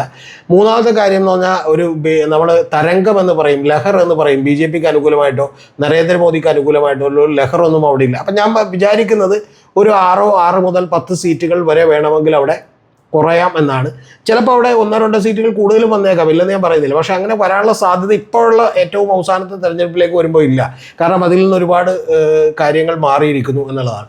അപ്പോൾ അതുകൊണ്ടാണ് ഇത്തരം സീറ്റുകളിൽ ഇവിടെ കുറവുണ്ടാകും എന്ന് ഞാൻ പറഞ്ഞത്. പക്ഷേ കുറഞ്ഞാൽ പോലും BJPക്ക് അത് മേക്കപ്പ് ചെയ്യാൻ കഴിയുന്ന മറ്റ് സംസ്ഥാനങ്ങളും ഉണ്ട്. ഓക്കെ, അപ്പോൾ നമ്മൾ ഇത്രയും നേരം സംസാരിച്ചത് BJPക്ക് എവിടെയെല്ലാം നഷ്ടമുണ്ടാകും അല്ലെങ്കിൽ സീറ്റ് ലഭിക്കാതിരിക്കുമെന്നുള്ള കാര്യത്തിനെ കുറിച്ചാണ് നമ്മൾ ഇത്ര നേരം സംസാരിച്ചത്. ഇനി എവിടെയെല്ലാം വിജയസാധ്യത ഉണ്ടാകും BJPക്ക്? ഇതിൽ ഒരു കാര്യം ഞാൻ പറഞ്ഞിട്ടുണ്ട്. ഉത്തർപ്രദേശിൻ്റെ കാര്യത്തിൽ മാത്രം ഞാൻ ഇതിന് സ്കെപ്റ്റിക്കലാണ്. എന്ന് പറഞ്ഞിട്ടുണ്ടെങ്കിൽ എനിക്കൊരു ഡൗട്ട്ഫുള്ളാണ്. ഇത് എത്ര സീറ്റ് കുറയും, ചിലപ്പോൾ കൂടുമോ, അത് തന്നെ നിലനിർത്തുമോ എന്നൊക്കെ ഉള്ള കാര്യത്തിൽ എനിക്കൊരു ഡൗട്ടുണ്ട്. ബട്ട് സ്റ്റിൽ അവിടെ നിന്ന് വരുന്ന റിപ്പോർട്ടുകൾ, മാധ്യമ റിപ്പോർട്ടുകൾ, ഇപ്പം നമ്മൾ അതുവരെ പോയിട്ടില്ല, അവിടെ വിസിറ്റ് ചെയ്തിട്ടില്ല. പക്ഷേ ഉത്തർപ്രദേശിൻ്റെ തെരഞ്ഞെടുപ്പിൽ, നിയമസഭാ തെരഞ്ഞെടുപ്പ് ഞാൻ വളരെ കൃത്യമായി പ്രെഡിക്റ്റ് ചെയ്തതാണ്. പക്ഷെ അതേപോലെ എനിക്ക് ഷുവർ ഇത്തരത്തിൽ പറയാൻ പറ്റില്ല. പക്ഷേ എങ്കിൽ കുറഞ്ഞാൽ പോലും, ഇനി മറ്റുള്ളവർ പറയുന്നത് പോലെ കുറഞ്ഞാൽ പോലും മാക്സിമം വന്ന ഒരു 10 സീറ്റ് വരെ കുറഞ്ഞേക്കാം. ചിലരത് 15 സീറ്റ് കുറയും എന്ന് പറയുന്നുണ്ട്. പക്ഷെ അത്രയും വലിയ കുറവൊന്നും ഉണ്ടാകാൻ സാധ്യതയില്ല. പക്ഷെ എന്താണെങ്കിലും 50 സീറ്റുകൾ BJPക്ക് ഉത്തർപ്രദേശിൽ കിട്ടുമെന്നാണ് അവർ പോലും പറയുന്നത്. പിന്നെ ഇപ്പോൾ അതിൽ ചോദിച്ചൊരു ചോദ്യം എന്ന് പറയുന്നത്, ഇതിൽ എവിടെയൊക്കെയാണ് BJPക്ക് ഗെയിൻ ഉണ്ടാവുക, നേട്ടമുണ്ടാവുക എന്നുള്ളതാണ്. തീർച്ചയായിട്ടും നമ്മൾ അതിലേക്കാണ് വരുന്നത്. അതിൽ എൻ്റെ ഒരു നോട്ടത്തിൽ നമുക്കൊരു വെസ്റ്റ് ബംഗാളിൽ അവിടെ മമതാ ബാനർജിക്കെതിരായ വലിയ വികാരമുണ്ട്. സന്ദേശ് കലി പോലെയുള്ള പ്രശ്നങ്ങൾ അവിടെയുണ്ട്. സന്ദേശ് കലിയിൽ സ്ത്രീകളെ പീഡിപ്പിച്ചു, ആക്രമിച്ചു എന്നൊക്കെ പറയുന്ന അവിടുത്തെ ഷാജഹാൻ എന്നൊക്കെ പറയുന്ന ഒരാളെ അറസ്റ്റ് ചെയ്യുകയൊക്കെ ചെയ്തു, മമതാ ബാനർജി തൃണമൂൽ കോൺഗ്രസിൻ്റെ നേതാവിന്. അപ്പോൾ അത്തരത്തിലുള്ള ചില പ്രശ്നങ്ങൾ അവിടെയുണ്ട്. അല്ലെങ്കിൽ തന്നെ ഒരു ഭരണവിരുദ്ധ വികാരം അവിടെയുണ്ട്. കഴിഞ്ഞ തവണ BJP കിട്ടിയത് 42-ൽ 18 സീറ്റുകളാണ്. ഇത്തവണ ആ സീറ്റുകൾ കൂടും എന്നാണ് ഞാൻ വിചാരിക്കുന്നത്. 5-6 സീറ്റ് വരെ കൂടിയാൽ പോലും അതിനകത്ത് അത്ഭുതപ്പെടാനില്ല എന്നാണ് വിചാരിക്കുന്നത്. അപ്പോൾ അത്തരത്തിലൊരു 6 സീറ്റുകൾ വെസ്റ്റ് ബംഗാളിൽ കൂടാം. അടുത്തതെന്ന് പറയുന്നത് ആന്ധ്രാപ്രദേശാണ്. ആന്ധ്രാപ്രദേശിൽ BJPക്ക് ഒരു അടിത്തറയുമില്ല എന്നുള്ളത് അടിസ്ഥാനമായിട്ടുള്ള കാര്യമാണ്. കഴിഞ്ഞ തവണ BJPക്ക് കിട്ടിയത് 0.96% വോട്ടാണ്. എൻ്റെ ഓർമ്മയിൽ നിന്ന് എടുത്ത് പറയുന്നതാണ്. 0.9 സംതിങ് വോട്ടാണ് എന്ന് പറഞ്ഞാൽ 1% വോട്ട് BJPക്ക് അവിടെ കിട്ടിയിട്ടില്ല. പക്ഷെ ആ കിട്ടിയിട്ടില്ലെങ്കിൽ പോലും BJP ഇത്തവണ അവിടെ ചെയ്തേക്കുന്ന ഏറ്റവും ബുദ്ധിപരമായ കാര്യം എന്ന് പറയുന്നത് തെലുങ്കാന എന്ന് പറയുന്ന TDP എന്ന് പറയുന്ന പാർട്ടിയുമായിട്ട്, തെലുങ്കുദേശം പാർട്ടിയുമായിട്ട്, ചന്ദ്രബാബുവിൻ്റെ പാർട്ടിയുമായിട്ട് അവിടെ സഖ്യമുണ്ടാക്കിയിട്ടുണ്ട്. ആ സഖ്യത്തിൽ തന്നെയുള്ള ഏറ്റവും പ്രധാനപ്പെട്ട ഒരു കാര്യം, നിയമസഭയിൽ കൂടുതൽ സീറ്റുകളിലേക്ക് മത്സരിക്കുന്നത് അവരാണ്. പവൻ കല്യാണിൻ്റെ ഒക്കെ ഒരു നടൻ്റെ പാർട്ടിയുണ്ട്, ജനസേന എന്ന് പറയുന്നത്, അവരും മത്സരിക്കുന്നുണ്ട്. പക്ഷേ ലോക്സഭയിലേക്ക് കൂടുതൽ സീറ്റുകൾ ഈ പവൻ്റെ പാർട്ടിയേക്കാൾ കൂടുതൽ മത്സരിക്കുന്നത് BJP ആണ്. എന്ന് പറഞ്ഞാൽ BJP 6 സീറ്റുകളിൽ മത്സരിക്കുന്നുണ്ട്. അപ്പോൾ 6 സീറ്റുകളിൽ മത്സരിക്കുമ്പോൾ അവിടെ ഈ TDPയുടെ ഒക്കെ ബലത്തിൽ, അതായത് ഒന്നാമത്തെ കാര്യം അവിടെ സ്റ്റേറ്റ് അസംബ്ലി തെരഞ്ഞെടുപ്പ് കൂടി നടക്കുന്നൊരു സ്റ്റേറ്റാണത്. അവിടെ ഇപ്പോൾ നമുക്കറിയുന്നത് ജഗൻമോഹനെതിരെയുള്ള വലിയ ഭരണവിരുദ്ധ വികാരമുണ്ട്. ആ വികാരം കൊണ്ട് തെലുങ്കുദേശം പാർട്ടി വലിയ മെച്ചമുണ്ടാക്കും, ചന്ദ്രബാബു നായിഡു ഒക്കെ മെച്ചമുണ്ടാക്കും എന്നുള്ളതിൻ്റെ കൂട്ടത്തിൽ നമ്മൾ പറഞ്ഞിട്ടുണ്ടെങ്കിൽ വാഴ നനയുന്ന പോലെ ചീര നനയുന്ന ഒരു അഡ്വാൻറ്റേജ് BJPക്ക് കിട്ടും. അപ്പോൾ അത്തരത്തിൽ BJPക്ക് ഒരു 3 സീറ്റുകളെങ്കിലും കിട്ടും. BJP ഇതൊക്കെ മുൻകൂട്ടി കണ്ടിട്ടുണ്ട്, ബാക്കിയുള്ളവരെ പോലെ അല്ല. അപ്പോൾ കോൺഗ്രസ് ഒന്നും തിരഞ്ഞെടുക്കുമെന്ന പോലെയല്ല. ഇത് തന്നെയാണ് ഒരു കാര്യം ഞാൻ വിട്ടുപോയി, ഉത്തർപ്രദേശിലും അവർ ചെയ്തിട്ടുള്ളത്. കാരണം ചരൺ സിംഗ് മരിച്ചുപോയി, പക്ഷെ അദ്ദേഹത്തിന് ഭാരതരത്നയൊക്കെ കൊടുത്തുകൊണ്ട് അദ്ദേഹത്തിൻ്റെ കൊച്ചുമകൻ്റെ പാർട്ടി അവർ കൂടെ ചേർത്തിട്ടുണ്ട്. അപ്പോൾ ആ കൂടെ ചേർത്തത് കൊണ്ട് തന്നെ ഉത്തർപ്രദേശിലുണ്ടാകുന്ന ഡാമേജ് അവർക്ക് ഒരുപക്ഷെ പരിഹരിക്കാൻ പറ്റിയേക്കും. രണ്ടാമത്തെ കാര്യം, അവിടെയുള്ള ഉത്തർപ്രദേശിലെ സഖ്യമെന്ന് പറയുന്നത് കോൺഗ്രസും അതുപോലെ തന്നെ സമാജ്വാദി പാർട്ടിയുമായിട്ടൊക്കെയുള്ള സഖ്യമാണ്. കോൺഗ്രസിന് അവിടെയുള്ള സീറ്റ് വോട്ട് ഷെയർ എന്ന് പറയുന്നത് വളരെ കുറവാണ്. BSP ആണ് കഴിഞ്ഞ തവണ അവിടെ തെരഞ്ഞെടുപ്പിൽ, ലോക്സഭാ തെരഞ്ഞെടുപ്പിൽ 19% വോട്ടുണ്ടായിരുന്നു. പക്ഷെ അത് കഴിഞ്ഞ നിയമസഭാ തെരഞ്ഞെടുപ്പിലേക്ക് വന്നപ്പോഴത്തേക്ക് 9-10% അടുത്തേക്ക് വന്നു, 11% താഴെയായിട്ട് ചുരുങ്ങി. അപ്പോൾ ഈ കോൺഗ്രസും സമാജ്വാദി പാർട്ടിയും തമ്മിലുള്ളൊരു ശക്തി ഉണ്ടാക്കിയത് കൊണ്ട് ഒരിക്കലും BJPയെ തകർക്കാൻ പറ്റില്ല എന്നുള്ളതുകൊണ്ടാണ് ഞാൻ ഉത്തർപ്രദേശിൻ്റെ കാര്യത്തിൽ ഇപ്പോഴും കുറച്ച് ഡൗട്ട്ഫുള്ളാണ് എന്ന് പറഞ്ഞത്. അപ്പോൾ അത് അവർ ആന്ധ്രാപ്രദേശിൽ ചെയ്യുന്നത് കൊണ്ട് തീർച്ചയായിട്ടും ആന്ധ്രാപ്രദേശിൽ ഒരു നേട്ടം അവരുണ്ടാക്കും. ഒരു ചെറിയ എന്ന് പറഞ്ഞാൽ 6 സീറ്റിലാകെ മത്സരിക്കുന്നുള്ളൂ, ഒരു 3 സീറ്റെങ്കിലും, ചിലപ്പോൾ 2-3 സീറ്റെങ്കിലും ജയിച്ചേക്കും. പിന്നെ നമുക്ക് അറിയാൻ കഴിയുന്ന ഒരു കാര്യം തെലുങ്കാനയാണ്. തെലുങ്കാനയിൽ അവരൊരു 2-3 സീറ്റുകളെങ്കിലും, കഴിഞ്ഞ തവണ 4 സീറ്റ് ഉണ്ടായിരുന്നു, ചിലപ്പോൾ അത് കൂടുതൽ കിട്ടിയേക്കാം എന്നാണ് ഞാൻ വിചാരിക്കുന്നത്. ഇതിൽ അകലോടെ എനിക്ക് പറയാനുള്ളൊരു കാര്യം, ഇതിൽ ചിലപ്പോൾ ഒരു സ്റ്റേറ്റിൽ 1 സീറ്റ് കൂടാം, ചിലപ്പോൾ ഒരു സ്റ്റേറ്റിൽ 1 എണ്ണം കുറയാം. പക്ഷേ എങ്കിലും ഏകദേശം ടാലി ആകുന്ന ഒരു നമ്പറാണ് നമ്മൾ എടുത്തേക്കുന്നത്. ഇതിൽ പിന്നെ ഒറീസയിൽ കഴിഞ്ഞ തവണ 8 സീറ്റുകളിൽ അവർ ജയിച്ചതാണ്. പക്ഷേ ബിജു ജനതാദളിനാണ് അവിടെ കൂടുതൽ സീറ്റുകൾ കിട്ടിയത്, 12 സീറ്റുകൾ. പക്ഷേ അവർ സ്ഥിതി ചിലപ്പോൾ മെച്ചപ്പെടുത്തിയേക്കാം, അങ്ങനെ ഒരു 3 സീറ്റ് കൂടി കിട്ടിയേക്കാം. അങ്ങനെ വന്നാൽ ഈ 4 സംസ്ഥാനങ്ങളിലുമായി ഏതാണ്ട് ഒരു 15 സീറ്റുകൾ കൂടി BJPക്ക് കിട്ടും. അപ്പം നേരത്തെ ഞാൻ പറഞ്ഞു വെച്ചിട്ടുള്ള 303-ൽ നിന്ന് BJPക്ക് നഷ്ടപ്പെട്ട സീറ്റുകൾ എടുത്തു വെച്ചാൽ 258 സീറ്റുകൾ കിട്ടും. അതിനോടൊപ്പം ഈ 15 സീറ്റുകൾ കൂടി കിട്ടിയാൽ വരുന്ന നമ്പറാണ് എനിക്ക് പോലും വളരെ യാദൃശ്ചികമായ നമ്പർ എപ്പിക്കുന്നത്. അത് 273 എന്ന് പറഞ്ഞാൽ 543 ലോക്സഭാ സീറ്റുകളിൽ ഭൂരിപക്ഷം കിട്ടാൻ വേണ്ട നമ്പർ 272. അപ്പോൾ 270-ന് മുകളിലേക്ക് BJP എത്തും. പക്ഷേ കഴിഞ്ഞ തവണ ഉണ്ടായ 303 സീറ്റിൽ നിന്ന് താഴേക്ക് പോകും. ഞാനിത് ഇപ്പോൾ മറ്റാരുടെയെങ്കിലുമൊക്കെ പ്രഡിക്ഷൻസ് കേട്ടിട്ട് പറഞ്ഞതല്ല. കാരണം അറിയേണ്ടത്, എന്നെ ഏതാണ്ട് 1 മാസം മുമ്പ് തന്നെ ക്രൈം നന്ദകുമാർ വിളിച്ചിട്ടൊരു ഇൻ്റർവ്യൂ കൊടുത്തപ്പോൾ ഞാൻ പറഞ്ഞിട്ടുണ്ടായിരുന്നു, BJPക്ക് 303 സീറ്റുകളിലേക്ക് എത്താൻ കഴിയില്ല എന്നും സീറ്റുകളുടെ നമ്പർ കുറയുമെന്നും. പക്ഷേ ഭൂരിപക്ഷത്തിലേക്ക്, അതായത് കേവല ഭൂരിപക്ഷത്തിലേക്ക് BJP എത്തിച്ചേരുമെന്ന് ഞാൻ പറഞ്ഞിരുന്നു. ഇപ്പോഴും എനിക്ക് സന്തോഷമുണ്ട്, അതേ സ്റ്റാൻഡിൽ തന്നെയാണ് നിൽക്കുന്നത്. സർ, ഒരു വലിയ സ്റ്റേറ്റ് ആണല്ലോ മഹാരാഷ്ട്ര. അപ്പോൾ സാർ ഈ പറഞ്ഞ ഈ കാര്യങ്ങളിൽ ഈ മഹാരാഷ്ട്ര അതുപോലെ തന്നെ ഗുജറാത്തിനെ കുറിച്ച് സാറൊന്നും സംസാരിച്ചില്ല. ഏകദേശം 48 സീറ്റുകൾ വരെ ഉണ്ട് മഹാരാഷ്ട്രയിൽ. അപ്പോൾ എന്താണ് ഈ ഒരു ഗുജറാത്തിൽ അത്ഭുതമൊന്നും സംഭവിക്കാനില്ല. കഴിഞ്ഞ തവണ ഉണ്ടായതുപോലെ തന്നെ ക്ലീൻ സ്വീപ്പാണ് BJPക്ക്. കാരണം BJPക്ക് മുഴുവൻ സീറ്റും കിട്ടിയിട്ടുള്ള ഒരു സ്റ്റേറ്റ് ആണത്. 57% വോട്ടുണ്ടായിരുന്നു അവർക്ക്. അതിൽ നിന്ന് താഴേക്കൊക്കെ ചിലപ്പോൾ പോയേക്കാം ഗുജറാത്തിലുമൊക്കെ. പക്ഷേ ഗുജറാത്തിൽ അവരുടെ ഇൻറ്റേർണൽ പ്രശ്നങ്ങൾ ഒരുപാടുണ്ട്, BJPക്ക് അകത്തുള്ള വലിയ പ്രശ്നങ്ങളുണ്ട്. അതുകൊണ്ട് ചിലപ്പോൾ 1-2 സീറ്റുകളിലൊക്കെ വ്യത്യാസം ഉണ്ടായേക്കാം. പക്ഷെ എങ്കിൽ പോലും നമുക്കത് പ്രതീക്ഷിക്കാൻ വയ്യ. കാരണം എന്ന് വെച്ചാൽ മാർജിനൊക്കെ കുറഞ്ഞാലും അവർ ജയിച്ചേക്കാം. രണ്ടാമത് താങ്കൾ പറഞ്ഞ സ്റ്റേറ്റ് വളരെ ഇമ്പോർട്ടൻ്റ് ആണ്. ഞാനത് വിട്ടുപോയ മഹാരാഷ്ട്രയിൽ കഴിഞ്ഞ തവണ 48 സീറ്റുകളിൽ ഏതാണ്ട് 42 സീറ്റും NDA ആയിരുന്നു. NDA എന്ന് പറയുമ്പോൾ ഇപ്പോൾ പക്ഷേ അവർക്ക് അത്രയും സീറ്റുകളില്ല. കാരണം NDAയിലുള്ള ചില പാർട്ടികൾ ഭിന്നിച്ചു പോയി. അതായത് ശിവസേന പിളർന്ന് അപ്പുറം ഇപ്പുറം പോയി, NCP പിളർന്ന് 2ആയി പോയി. അപ്പോൾ അങ്ങനെയൊക്കെ പോയി കഴിഞ്ഞപ്പോൾ BJPയുടെ ഭാഗത്ത് അല്ലെങ്കിൽ NDAയുടെ ഭാഗത്ത് ഇപ്പോൾ ഉള്ളത് 20-23 സീറ്റുകളാണ്. അതിൽ വലിയ വ്യത്യാസമൊന്നും ഉണ്ടാകാനുള്ള വഴിയില്ല. എന്ന് പറഞ്ഞാൽ അവിടെ ഒരു 20-23 സീറ്റുകൾ തീർച്ചയായിട്ടും ഇന്ത്യ മുന്നണിക്ക് കിട്ടിയേക്കാം. അതായത് ശിവസേനയ്ക്കും ശരത് പവാറിനും ഉദ്ധവ് താക്കറേക്കും ശരത് പവാറിനും ഒക്കെ കൂടി കിട്ടിയേക്കാം, അതിനൊരു സംശയമില്ല. പക്ഷെ അതുകൊണ്ടിട്ട് NDAക്ക് സീറ്റ് നഷ്ടപ്പെടും, അതായത് അവരുടെ മുന്നണികൾക്ക് സീറ്റ് കുറയും എന്നുള്ളതല്ലാതെ BJPക്ക് വലിയ തകരാറ് അവിടെ സംഭവിക്കാൻ സാധ്യതയില്ല. അല്ലെങ്കിൽ സംഭവിച്ചാൽ തന്നെ അത് വളരെ നാമമാത്രമായിട്ടുള്ള തകരാറുകളായിരിക്കും സംഭവിക്കുന്നുണ്ടാവുക. ഇതാണ് മഹാരാഷ്ട്രയെ കുറിച്ച് പറയാനുള്ളത്. ഓക്കെ, ഇപ്പോൾ നമ്മൾ നേരത്തെ പറഞ്ഞതുപോലെ സാർ പറഞ്ഞു മറ്റേ രാഷ്ട്രീയ നിരീക്ഷകരുടെ ഇതേപോലെ തന്നെ ഇലക്ഷൻ പ്രഡിക്ഷൻ കണ്ടിരുന്നു എന്ന്. അപ്പോൾ അവരുടെ ആ ഒരു പ്രഡിക്ഷനെ കുറിച്ച് സാറിന് എന്താണ് പറയാനുള്ളത്? ഞാൻ പ്രമുഖരായ എല്ലാവരുടെയും തന്നെ കണ്ടിരുന്നു. കാരണം ഞാനിപ്പോൾ ഒരാളുടെ അല്ല. അപ്പം അതിൽ ഏറ്റവും പ്രമുഖനായ ഒരാളെന്ന് പറയുന്നത് പ്രശാന്ത് കിഷോറാണ്. അദ്ദേഹം ഒരു പൊളിറ്റിക്കൽ സ്ട്രാറ്റജിസ്റ്റാണ്. ഞാൻ അദ്ദേഹത്തിൻ്റെ എല്ലാ ഇൻ്റർവ്യൂസും കാണാറുള്ളതാണ്, എല്ലാ വീഡിയോസും കാണാറുണ്ട്. കാരണം പൊളിറ്റിക്കൽ സ്ട്രാറ്റജി എൻ്റെ ഏറ്റവും ഇഷ്ടപ്പെട്ടൊരു മേഖലയായതുകൊണ്ട് ഞാനത് കാണാറുണ്ട്.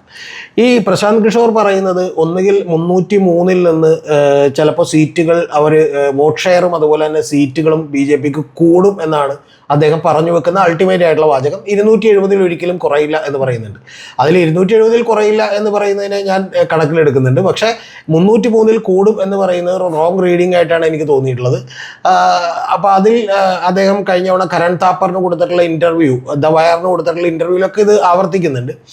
ഇത് രണ്ട് എക്സ്ട്രീമിലാണ് ആളുകൾ നിൽക്കുന്നത്. ഇപ്പോൾ ഒരുപക്ഷെ ഹിന്ദി മീഡിയ ഒക്കെ നാഷണൽ മീഡിയ ഒക്കെ ചർച്ച ചെയ്യുന്നത് യോഗേന്ദ്ര യാദവ് പറയുന്നതാണോ ശരി, പ്രശാന്ത് കിഷോർ പറയുന്നതാണോ ശരി എന്നുള്ളതാണ്. കാരണം പ്രശാന്ത് കിഷോർ പറയുന്നത് 303-ൽ നിന്ന് സീറ്റുകൾ BJPക്ക് കൂടും എന്നാണ്. യോഗേന്ദ്ര യാദവ് പറഞ്ഞുകൊണ്ടിരിക്കുന്ന ഒരു കാര്യം, യോഗേന്ദ്ര യാദവ് എന്ന് പറയുന്ന ഒരു സഫോളജിസ്റ്റാണ്. ആം ആദ്മി പാർട്ടിക്ക് രൂപീകരിക്കുമ്പോൾ അത് കൂട്ടത്തിലുണ്ടായിരുന്ന ഒരാളാണ്. അദ്ദേഹം പല ഇലക്ഷനുകളും കൃത്യമായി പ്രെഡിക്റ്റ് ചെയ്തിട്ടുള്ള ഒരാളാണ്. അദ്ദേഹത്തിൻ്റെ നേതൃത്വത്തിലാണ് കഴിഞ്ഞ തവണ കർണാടകത്തിൽ ഈദിന എന്ന് പറയുന്ന .com എന്ന് പറയുന്ന ചാനൽ അവിടെ സർവേ ചെയ്തതും ഞാൻ നേരത്തെ പറഞ്ഞില്ല, കൃത്യമായ ഒരു ഫലം പ്രവചിച്ചതൊക്കെ. യോഗേന്ദ്ര യാദവ് പറയുന്നത് കൂടി വന്നിട്ടുണ്ടെങ്കിൽ ഒരു 220ഓളം സീറ്റുകൾ അല്ലെങ്കിൽ 200-ലധികം സീറ്റുകൾ മാത്രമേ BJPക്ക് കിട്ടൂ എന്നാണ്. NDA കൂടി കൂട്ടിവെച്ചാൽ, അതായത് സഖ്യകക്ഷികളെ കൂടി കൂട്ടിവെച്ചാൽ പോലും ഭൂരിപക്ഷത്തിന് അടുത്തേക്ക് എത്തില്ല. കൂടി വന്നാൽ 265 സീറ്റുകളിലേക്ക് എത്തുള്ളൂ എന്നുള്ളതാണ് യോഗേന്ദ്ര യാദവ് പറയുന്നത്. അദ്ദേഹം വളരെ സിസ്റ്റമാറ്റിക്കായി ഓരോ സെക്ഷൻ വൈസും ഓരോ സ്റ്റേറ്റ് വൈസും ഒക്കെയുള്ള കണക്കുകൾ പറയുന്നുണ്ട്. പ്രശാന്ത് കിഷോർ അങ്ങനെ സ്റ്റേറ്റ് വൈസുള്ള കണക്കൊന്നും പറയുന്നില്ല. അദ്ദേഹം പറയുന്നത് അദ്ദേഹം നോർത്ത് ഇന്ത്യയും സൗത്ത് ഇന്ത്യയും രണ്ടായി മാറ്റിയിരിക്കുന്നു എന്നുള്ളതാണ്. അപ്പോൾ അതിൽ വലിയ വ്യത്യാസമൊന്നും ഉണ്ടാകാനില്ല എന്നുള്ളതാണ് അദ്ദേഹത്തിൻ്റെ ഒരു ക്ലെയിം എന്ന് പറയുന്നത്. അദ്ദേഹം കർണാടകയെ കൂടി നോർത്ത് ഇന്ത്യയുടെ ഒപ്പം കൂട്ടിയിട്ടാണ് സംസാരിക്കുന്നത്. അപ്പോൾ അതൊക്കെ ഞാൻ പറയുന്നത് ഓരോരുത്തരുടെ നിഗമനങ്ങളാണ്. ഈ രണ്ട് എക്സ്ട്രീം പോയിന്റുകളാണ്. ഒന്ന്, ഒരു പ്രോ BJP സ്റ്റാൻഡ് എടുക്കുന്നു എന്ന് മറ്റുള്ളവർ ആരോപിക്കുന്ന പ്രശാന്ത് കിഷോർ. പക്ഷേ അദ്ദേഹം പ്രോ BJP ആണെന്ന് എനിക്ക് തോന്നുന്നില്ല കേട്ടോ. അദ്ദേഹം അദ്ദേഹത്തിൻ്റെ ഒരു നിലപാട് പറയുകയാണ് ചെയ്തിട്ടുള്ളത്. കാരണം ഈ പ്രോ BJP എന്നുള്ള വാചകം അല്ലെങ്കിൽ BJPക്ക് അനുകൂലമാണെന്നുള്ള വാചകമൊക്കെ ഞാനും കേട്ടിട്ടുണ്ട്. കാരണം നാരദ ന്യൂസിൽ മാത്യു സാമുവലിനൊപ്പം വർക്ക് ചെയ്യുമ്പോൾ ഞാനതിലൊരു വീഡിയോ 135 സീറ്റ് കിട്ടി കോൺഗ്രസ് അധികാരത്തിലേറുന്നു എന്ന് വിട്ടപ്പോൾ തന്നെ ആളുകൾ കമൻറ്റുകളുമായി താഴെ വന്ന് ചീത്ത വിളിച്ചിരുന്നു. കാരണം അതിൽ നമ്മൾ BJPയുടെ നല്ല കാര്യങ്ങൾ ഒരുപാട് പറഞ്ഞിട്ടാണ് ഇത് പറഞ്ഞത്. പക്ഷേ സത്യമല്ലേ പറയാൻ പറ്റുള്ളൂ, ഇത് ആളുകൾക്ക് ഇഷ്ടപ്പെട്ടില്ല. ആളുകൾ എപ്പോഴും അവർക്ക് ഇഷ്ടമുള്ളത് കേൾക്കാൻ ആഗ്രഹിക്കുന്നവരാണ്. പക്ഷേ നമുക്ക് സത്യം പറയാൻ പറ്റുള്ളൂ. അതുകൊണ്ടാണ് ഇപ്പം തന്നെ BJPയോട് എനിക്ക് ഇഷ്ടമുള്ളത് കൊണ്ടല്ല ഞാനിത് പറഞ്ഞത്. പക്ഷേ കോൺഗ്രസ് അത്ര ദുർബലമാണ്, മറ്റ് സഖ്യകക്ഷികളൊക്കെ ദുർബലമാണ് എന്നുള്ളത് കൊണ്ടാണ് BJP ഇത്ര നേട്ടം ഉണ്ടാകുന്നത്. രണ്ടാമത്, യോഗേന്ദ്ര യാദവ് പറയുന്നൊരു കാര്യം, ഇവർ തീരെ കുറഞ്ഞു പോകും എന്നുള്ളതാണ്. അതും എനിക്ക് വിശ്വാസം വരുന്നില്ല. കാരണം പലപ്പോഴും ഇപ്പം ഉത്തർപ്രദേശിൽ അവർ 50 സീറ്റിനടുത്ത് എത്തുള്ളൂ എന്ന് പറഞ്ഞിട്ടുണ്ട് യോഗേന്ദ്ര യാദവ്. അതുപോലെ മറ്റ് പല സ്റ്റേറ്റുകളിലും വളരെ കുറയും എന്നുള്ള നിലക്കുള്ള നിരീക്ഷണങ്ങളാണ് അദ്ദേഹം നടത്തിയിട്ടുള്ളത്. ബംഗാളിൽ പോലും കുറയും എന്നാണ് അദ്ദേഹം പറയുന്നത്. പക്ഷെ അതൊന്നും ശരിയാണെന്ന് എനിക്ക് തോന്നുന്നില്ല. എൻ്റെ നിഗമനം ഒരു 270 സീറ്റുകളിലപ്പുറം BJP ഉറപ്പായും നേടുമെന്നാണ്. അതായത് ഒരു 265 280ക്കും അടക്കമുള്ള സീറ്റുകളിലേക്കായിരിക്കും BJP എത്തുക എന്നുള്ളതാണ്. പിന്നെ ഒരു ആളുടെ കൂടി ഞാൻ കേട്ടത് പരകാല പ്രഭാകരൻ്റെയാണ്. അദ്ദേഹം നമ്മുടെ നിർമ്മല സീതാരാമൻ എന്ന് പറയുന്ന BJPയുടെ നേതാവും ധനകാര്യമന്ത്രിയുടെയും ഭർത്താവാണ്. അപ്പോൾ അദ്ദേഹം പറയുന്നത് BJPക്ക് 200 സീറ്റിനടുത്തേ കിട്ടാൻ സാധ്യതയുള്ളൂ, മാക്സിമം വന്ന് 220, അതിനപ്പുറത്തേക്കുള്ളൊരു സീറ്റും അദ്ദേഹം കിട്ടാൻ സാധ്യതയില്ല. ഇനി NDA കൂട്ടിവെച്ചാൽ പോലും 255 സീറ്റുകളോളം വരും എന്നാണ് അദ്ദേഹം പറയുന്നത്. പക്ഷേ ഇതിൻ്റെ എല്ലാം പിന്നിലുള്ള പ്രശ്നം, ഇവരെല്ലാം ചിന്തിക്കുന്ന അവരുടെ എല്ലാം ഒരു ആഗ്രഹത്തിൽ നിന്നാണ് പലപ്പോഴും കാര്യങ്ങൾ തീരുമാനിക്കപ്പെടുന്നത്. അവർ വായിക്കുന്ന, അവർ ചിന്തിക്കുന്ന, അവർ കേൾക്കുന്ന ആളുകൾ പലപ്പോഴും ഇത്തരത്തിലുള്ള ആളുകളായിരിക്കും എന്നുള്ളതാണ്. എൻ്റെ വിശ്വാസം, ഞാൻ കുറേ കൂടി നിഷ്പക്ഷമായിട്ടാണ് കാര്യങ്ങളെ കേൾക്കുന്നത് എന്നുള്ളതാണ്. ഞാൻ എപ്പോഴും വളരെ ബുദ്ധിമുട്ടി നിർത്തുന്നൊരു മൈൻഡ് സെറ്റ് അതാണ്. എന്ന് പറഞ്ഞാൽ നമുക്ക് ചിലപ്പോൾ മോദിയോട് വിരോധം തോന്നാം, ചിലപ്പോൾ പിണറായി വിജയനോട് വിരോധം ഉണ്ടാകും. പക്ഷേ ഇങ്ങനെയൊക്കെ ഉണ്ടെങ്കിൽ പോലും 2021 തെരഞ്ഞെടുപ്പിൽ പിണറായി വീണ്ടും അധികാരത്തിൽ വരുമെന്ന് പ്രവചിച്ച ഒരാളാണ് ഞാൻ. മോദി ഇത്തവണ അധികാരത്തിൽ വരുമെന്ന് പറയുന്നത് മോദിയോട് ഇഷ്ടമുള്ളത് കൊണ്ടല്ല, ഇത്തരത്തിലുള്ളൊരു കാര്യം ഫാക്റ്റ് ഉള്ളത് കൊണ്ടാണ്. അപ്പോൾ ഇത് വളരെ കൃത്യമായി നമ്മളൊരു മീഡിയകളിലൂടെയും മാധ്യമങ്ങളിലൂടെയും അവരുടെ വരികൾക്കിടയിലൂടെ റീഡ് ചെയ്യുമ്പോൾ നമുക്ക് മനസ്സിലാക്കാൻ കഴിയുന്ന ഒരു കാര്യം, BJP ഉറപ്പായിട്ടും അധികാരത്തിലേക്ക് എത്തും എന്ന് തന്നെയാണ്. പക്ഷേ ഇവരെല്ലാവരും, പ്രശാന്ത് കിഷോറും പരകാല പ്രഭാകറും ഈ യോഗേന്ദ്രനാഥ് യാദവും ഒക്കെ പറയുന്ന ഒരു കാര്യത്തോടെ എനിക്കും യോജിപ്പാണ്. ശക്തനായ മോദി ആയിരിക്കില്ല 3ാം ഘട്ടത്തിൽ അധികാരത്തിൽ വരിക. മോദി യുഗം അവസാനിക്കുന്നതിൻ്റെ ആരംഭമാണ് 2024 തെരഞ്ഞെടുപ്പ്. ഞാൻ ഈ ഹെഡിങ്ങിൽ ഒരു വീഡിയോ ചെയ്തിട്ടുണ്ട് നേരത്തെ തന്നെ. അതായത് ആലപ്പുഴയിൽ KM ഷാജഹാൻ എന്ന് പറഞ്ഞൊരു യൂട്യൂബ് ചാനലിൽ ഒരു വീഡിയോ ചെയ്തിട്ടുണ്ട്. അതായത് മോദി ഇതിൽ പരാജയപ്പെട്ടിരിക്കുന്നു എന്നുള്ളത് വാസ്തവമായിട്ടുള്ള കാര്യമാണ്. മോദിയുടെ പുറത്തൊരു തരംഗമില്ല, രാമക്ഷേത്രം വർക്കൗട്ടായില്ല, അജണ്ടകൾ നിരന്തരമായി മോദി മാറ്റിക്കൊണ്ടിരിക്കുകയാണ്. ഏറ്റവും അവസാനം മോദി ചമ്പാരൻ മട്ടൻ കറിയെക്കുറിച്ചും മത്സ്യം കഴിക്കുന്നതിനെക്കുറിച്ചൊക്കെ പ്രതിപക്ഷ നേതാക്കളെ കളിയാക്കുന്നത് കൂടാതെ രാമജന്മഭൂമിക്ക് അല്ലെങ്കിൽ അയോധ്യക്ക് ബാബറി പൂട്ടിടും എന്ന് അദ്ദേഹം പറഞ്ഞു. അതിനുശേഷം ഏറ്റവും ഒടുവിൽ ക്രിക്കറ്റ് ടീമിലേക്ക് മൊത്തം മുസ്ലിങ്ങളെ തിരഞ്ഞെടുക്കും കോൺഗ്രസ് വന്നാലെന്ന് പറഞ്ഞു. കോൺഗ്രസ് വന്നിട്ടുണ്ടെങ്കിൽ നിങ്ങളുടെ താലിമാലകൾ പൊട്ടിച്ചെടുത്ത് മറ്റേ ഇൻഫിൽട്രേറ്റേഴ്സ് ആയിട്ടുള്ള, അതായത് കുടിയേറുന്ന ആളുകൾക്ക്, കൂടുതൽ കുട്ടികളുള്ളവർക്ക് കൊടുക്കുമെന്ന് പറഞ്ഞ് ഒരു ഡിവിഷൻ ഉണ്ടാക്കാൻ വേണ്ടി നോക്കിയിരുന്നു. കാരണം അജണ്ട സെറ്റ് ചെയ്യുന്നതിൽ BJP പരാജയപ്പെട്ടു, നരേന്ദ്രമോദി പരാജയപ്പെട്ടു, കുറച്ചുകൂടി ദുർബലനായ ഒരു പ്രധാനമന്ത്രിയായിരിക്കും. അപ്പോൾ സാറ് പറഞ്ഞു വരുന്നത് മോദിയുടെ ബ്രാൻഡ് ഇമേജ് കുറഞ്ഞു വരികയാണ് എന്നാണോ? അൺഡൗട്ടഡ്ലി, ഒരു സംശയമില്ല അക്കാര്യത്തിൽ. മോദിയുടെ ബ്രാൻഡ് ഇമേജ് കുറഞ്ഞു വരികയാണ്. അത് മോദിക്ക് ഏറ്റവും കൂടുതൽ മനസ്സിലായിട്ടുണ്ട്. ആ മോദിക്ക് മനസ്സിലായത് കൊണ്ടാണ് മോദി ഇപ്പോൾ നേരത്തെ പറഞ്ഞ പോലെ ചരൺ സിംഗിൻ്റെ പാർട്ടി അവരെ ചെന്ന് ഒരു കൂട്ടുകൂടിയത്, അവരായിട്ട് സഖ്യമുണ്ടാക്കിയത്. അങ്ങനെ കുറയുന്നത് കൊണ്ട്, കുറഞ്ഞേക്കുമെന്നുള്ളൊരു തോന്നലുള്ളത് കൊണ്ടാണ് ആന്ധ്രാപ്രദേശിൽ ചെന്ന് TDPയുമായിട്ട് സഖ്യമുണ്ടാക്കിയത്. അങ്ങനെ കുറഞ്ഞേക്കും എന്നുള്ള തോന്നലുള്ളതുകൊണ്ടാണ് ജനതാദൾ എസിനെ കൂട്ടുപിടിച്ചത്. കാരണം കഴിഞ്ഞ തവണ BJPക്ക് ഒറ്റയ്ക്ക് പെർഫോം ചെയ്ത ചില സംസ്ഥാനങ്ങളിൽ പോലും BJPക്ക് ആത്മവിശ്വാസം ഇല്ല, അത് 100% ഉറപ്പാണ്. പിന്നെ പലപ്പോഴും ഞാൻ പറഞ്ഞിട്ടുള്ളൊരു കാര്യമുണ്ട്, നേരത്തെ വീഡിയോ ചെയ്തിട്ടുണ്ട്, അതുകൊണ്ടാണ് ഡീറ്റെയിലേക്ക് പോകാൻ. ഈ അജണ്ട സെറ്റ് ചെയ്യുന്നത് ആരാണോ അവരാണ് തെരഞ്ഞെടുപ്പിൽ സാധാരണ ജയിക്കുന്നത്. അത് ലോകത്തെവിടെയോ അങ്ങനെ തന്നെയാണ്. കാരണം ജനങ്ങൾ എന്ത് ചർച്ച ചെയ്യണമെന്ന് തീരുമാനിക്കുകയും ആ ചർച്ച ചെയ്യേണ്ട കാര്യങ്ങൾ ഇദ്ദേഹം ഇട്ടുകൊടുക്കുകയും ചെയ്യുന്ന ഒരു തെരഞ്ഞെടുപ്പായിരുന്നു 2019 കണ്ടത്. അത് 2014 അണ്ണാ ഹസാരെയുടെയൊക്കെ നേതൃത്വത്തിൽ നടന്നിട്ടുള്ള ഒരു സമരവും അതിനുശേഷം BJP അതിൻ്റെ എല്ലാ അഡ്വാൻറ്റേജും എടുത്തു. കാരണം അണ്ണാ ഹസാരെ ഒരു പ്രതിപക്ഷ പാർട്ടിയല്ല. അപ്പോൾ അതുകൊണ്ട് തന്നെ ഈ UPA ഗവൺമെൻറ്റിൻ്റെ കാലത്തുണ്ടായ അഴിമതികളെല്ലാം തന്നെ തുറന്നു കാട്ടാനും അതിൻ്റെ എല്ലാ ഗുണവും കിട്ടിയത് BJPക്കാണ്. അപ്പോൾ അങ്ങനെയാണ് BJP 282 സീറ്റിലേക്കും പിന്നീട് 303 സീറ്റിലേക്കുമൊക്കെ വരുന്നത്. പക്ഷെ ഇത്തവണ BJPയുടെ ഒരു അജണ്ടയും വിജയിച്ചിട്ടില്ല എന്ന് മാത്രമല്ല, ചർച്ച ചെയ്ത് മുഴുവൻ BJPക്ക് എതിരായ കാര്യങ്ങളാണ്. അതായത് മോദി ഡിക്റ്റേറ്ററാണെന്നും മോദി വന്നിട്ടുണ്ടെങ്കിൽ ഭരണഘടന തിരുത്തുമെന്നും ഒക്കെ പറയുന്ന, സത്യത്തിൽ കോൺഗ്രസ് എന്ന് പറയുന്ന പ്രതിപക്ഷം പോലും ഉയർത്താത്ത, ഒരുപാട് യൂട്യൂബേഴ്സൊക്കെ ഉയർത്തിയിട്ടുള്ള പ്രതിപക്ഷ വിമർശനങ്ങൾക്ക് മോദി വന്ന് മറുപടി പറയേണ്ട അവസ്ഥയിലേക്ക് മോദി എത്തി നിൽക്കുകയാണ് ചെയ്യുന്നത്. ഇപ്പോൾ ഇന്നലെ ന്യൂസ് 18 കൊടുത്തൊരു ഇൻ്റർവ്യൂ ആണെന്നാണ് എൻ്റെ ഓർമ്മ. മോദി തന്നെ ഇത് പറഞ്ഞിട്ടുണ്ട് കേട്ടോ. അതായത് ന്യൂസ് വീക്കിന് കൊടുത്തിട്ടുള്ള ഇൻ്റർവ്യൂവിൽ ആദ്യത്തെ ഇൻ്റർവ്യൂവിൽ മോദി 2024 ഇൻ്റർവ്യൂ കൊടുത്തത്. ആ കൊടുത്തു തുടങ്ങിയിട്ടുള്ള ഇലക്ഷൻ മുമ്പ് കൊടുത്തു തുടങ്ങിയിട്ടുള്ള ഇൻ്റർവ്യൂവിൽ മോദി കൃത്യമായിട്ട് പറഞ്ഞത് 2 തവണയൊക്കെ ഭരിച്ചാൽ ആർക്കും ഒരു ആൻറ്റി ഇൻകുംബൻസി ഉണ്ടാകാം എന്നുള്ളതാണ്, ഭരണവിരുദ്ധ വികാരം ഉണ്ടാകാം എന്നുള്ളത്. ഇന്നലെ ന്യൂസ് 18 കൊടുത്തിട്ടുള്ള, ഇന്നലെയാണോ മിനിഞ്ഞാന്നാണോ ഓർമ്മയില്ല, ന്യൂസ് 18 കൊടുത്തിട്ടുള്ള ഇൻ്റർവ്യൂവിൽ മോദി പറഞ്ഞേക്കുന്നത് മോദിക്ക് ഈ ഊർജ്ജം ലഭിക്കുന്നത് ദൈവത്തിൻ്റെ ഒരു വരദാനമാണെന്നും ഒരുപാട് കാര്യങ്ങൾ ചെയ്തു തീർക്കാനുള്ള കാര്യമാണെന്നും എന്നൊക്കെ തന്നെ അതെ, പറഞ്ഞിട്ടുണ്ട്. ഇതിൻ്റെ ഇടയ്ക്ക് സംബിത് പത്ര എന്ന് പറയുന്ന BJP-യുടെ ഒരു സ്പോക്സ് പേഴ്സൺ ഉണ്ട്, ഡോക്ടറാണ് അദ്ദേഹം. അപ്പോൾ അദ്ദേഹം തന്നെ ഒരിടയ്ക്ക് പറഞ്ഞത് പുരി ജഗന്നാഥ് ക്ഷേത്രത്തെക്കുറിച്ച്, അദ്ദേഹം അവിടെയാണ് മത്സരിക്കുന്നത് ആ മണ്ഡലത്തിൽ. അദ്ദേഹം പറഞ്ഞത് അത് അദ്ദേഹം പോലും, അതായത് ദൈവം പോലും മോദിയുടെ ഭക്തരാണ് എന്നുള്ള നിലക്ക് പറഞ്ഞിട്ടുണ്ട്. അപ്പോൾ അത്തരത്തിൽ പലപ്പോഴും ഈ പാളിപ്പോയ ഒരുപാട് പ്രചരണ തന്ത്രങ്ങളുടെ നെറ്റ് ആകത്തുകയാണ് ഇത്തവണ BJP എന്ന് പറയുന്നത്. ഇനി ചോദിക്കാത്തൊരു ചോദ്യത്തിനോട് ഞാൻ ഉത്തരം പറയാം. ഒരുപക്ഷെ സീറ്റുകൾ കുറഞ്ഞാൽ മോദിയുടെ നിലനിൽപ്പ് തന്നെ അപകടത്തിൽ ആയേക്കാം. കാരണം താഴ്ചകളും പ്രശ്നങ്ങളും ഒക്കെ ഉണ്ടാകുമ്പോഴാണ് പാർട്ടിക്കകത്തുള്ള എതിർപ്പുകളൊക്കെ തലപൊക്കി പുറത്തേക്ക് വരുന്നത്. അപ്പോൾ അത്തരത്തിലുള്ള തലപൊക്കി പുറത്തേക്ക് വരുമെന്നുള്ളൊരു ഭയം കൂടി മോദിക്കും അമിത്ഷാക്കും ഒക്കെ ഉണ്ട്. അതുകൊണ്ടാണ് അവർ ആഞ്ഞ് പിടിച്ചുകൊണ്ട് ഒരു ഡിവിസീവ് പൊളിറ്റിക്സ്, അതായത് വിഭജനത്തിൻ്റെ ഒരു രാഷ്ട്രീയം ഉണ്ടാക്കി മുസ്ലിങ്ങൾക്കെതിരെ അതിതീവ്രമായിട്ടുള്ള ഡയലോഗുകളൊക്കെ അടിച്ച് വിടുന്നത്. അപ്പോൾ നിലവിൽ ഈ ഒരു സാഹചര്യം തന്നെ മുന്നോട്ട് പോവുകയാണെങ്കിൽ കോൺഗ്രസിന് എന്തുകൊണ്ടും സീറ്റുകളുടെ എണ്ണം കൂടാൻ വളരെയധികം സാധ്യത കൂടുതലാണ്. കോൺഗ്രസ്സിന് സീറ്റുകളുടെ എണ്ണം കൂടാൻ സാധ്യതകളുണ്ട്. പക്ഷേ കോൺഗ്രസ് തന്നെ അതിന് ശ്രമിക്കുന്നില്ല. കാരണം കോൺഗ്രസ്സിന് അതിന് അത്ര താല്പര്യമില്ല. കോൺഗ്രസ് ഇപ്പോഴാണ് തെരഞ്ഞെടുപ്പാണെന്ന് അറിഞ്ഞതും ഇപ്പോഴാണ് മുതൽ പണിയെടുക്കാൻ തുടങ്ങിയതൊക്കെ. അപ്പോൾ ഇത്തരത്തിൽ പണിയെടുക്കാൻ തുടങ്ങിയതിന് ശേഷം കോൺഗ്രസ് ഒരു 60 സീറ്റിൽ മുകളിലേക്ക് ഒരു 70 ഇടക്കൊക്കെ വന്ന് നിൽക്കും എന്നാണ് ഞാൻ വിചാരിക്കുന്നത്. കോൺഗ്രസ്സിന് സീറ്റുകൾ കിട്ടാൻ സാധ്യതയുള്ള ഒരു മേഖല എന്ന് പറയുന്നത്, ഏറ്റവും പ്രധാനപ്പെട്ട കാര്യം എന്ന് പറയുന്നത് കേരളമാണ്. കർണാടകത്തിൽ വലിയ സീറ്റ് നമ്പർ അവർക്ക് കിട്ടും. ഏതാണ്ട് ഇപ്പോൾ ഒരു 15-16 സീറ്റുകൾ അവർക്ക് കിട്ടിയേക്കാം. രാജസ്ഥാനിൽ അവർക്ക് 8 സീറ്റുകൾ BJPക്ക് നഷ്ടപ്പെടുന്നത് ഉറപ്പായിട്ടും അവർക്കായിരിക്കും കിട്ടുന്നുണ്ടാവുക. പിന്നെ തെലങ്കാനയിൽ അവർക്ക് സീറ്റുകൾ കൂടിയേക്കാം. മധ്യപ്രദേശിൽ നിന്ന് ചിലപ്പോൾ 1-2 സീറ്റുകൾ ചിലപ്പോൾ വന്നേക്കാം. പഞ്ചാബിൽ നിന്നും സീറ്റുകൾ ഉണ്ടായേക്കാം. ഇങ്ങനെയൊക്കെ വന്നാലും ഏതാണ്ട് ഒരു 60, 65, 70 സീറ്റുകൾ കിടക്കാണ് മാക്സിമം വന്നാൽ കോൺഗ്രസിന് നിൽക്കുക. 55-നും 70-നും ഇടക്കാണെന്ന് ഞാൻ പറയും. അത്തരം സീറ്റുകളിലേക്ക് മാത്രമേ കോൺഗ്രസിന് എത്താൻ കഴിയൂ. 100 സീറ്റൊന്നും കോൺഗ്രസ് ഒരു കാരണവശാലും കിട്ടാൻ പോകും. അപ്പോൾ സാർ, ഇവിടെ BJPക്ക് എവിടെയാണ് ഒരു പാളിച്ച പറ്റിയത്? ഈ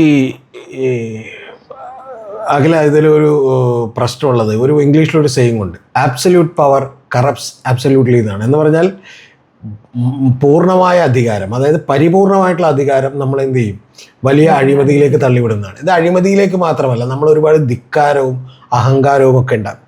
സത്യത്തിൽ BJPക്ക് പറ്റിപ്പോയത്, BJPക്ക് ഇനി എന്തുമാകാം എന്ന് വിചാരിച്ചു. BJPയുടെ ഒരു ഓവർ അഗ്രഷൻ കൊണ്ടിട്ടാണ് എൻഫോഴ്സ്മെൻറ്റ് ഡയറക്ടറേറ്റും അതുപോലെ CBIയും മറ്റേ ഇൻകം ടാക്സിൻ്റെ ഏജൻസികളെയും എല്ലാം വിട്ടുകൊണ്ട് നമ്മുടെ ഇവിടെയുള്ള മറ്റ് പ്രതിപക്ഷ രാഷ്ട്രീയക്കാരെ വേട്ടയാടാൻ തീരുമാനമൊക്കെ അതിൻ്റെ ഭാഗമായിട്ടാണ്. ഒന്ന്. രണ്ടാമത്തേത്, എൻ്റെ ഏറ്റവും വലിയ വിശ്വാസം എന്ന് പറയുന്നത്, ഒരു അർബൻ മിഡിൽ ക്ലാസിൻ്റെ ഇടക്ക് ഈ ഇലക്ട്രൽ ബോണ്ട് സ്കാം എന്ന് പറയുന്ന ഒരു കാര്യം, അത് ഭയങ്കരമായ സ്കാമാണ്. ജനം ചിന്തിക്കുന്നതിനേക്കാൾ അപ്പുറത്തുള്ളൊരു വലിയ അഴിമതിയാണ്. അപ്പോൾ അത്തരത്തിൽ ഇപ്പോൾ സാന്റിയാഗോ മാർട്ടിൻ്റെ നിന്ന് പണം മേടിച്ചിരിക്കുന്നു എന്ന് മാത്രമല്ല, പലപ്പോഴും ചില ഫാർമ കമ്പനികൾ, ഞാനിപ്പോൾ അതിൻ്റെ പേരൊന്നും പറയും, ഇപ്പോൾ റോയൽ വിഷൻ എന്ന് പറയുന്ന ഒരു ഫാർമ കമ്പനിയുടെ നിന്ന് BJP പണം വാങ്ങിച്ചിട്ടുണ്ട്.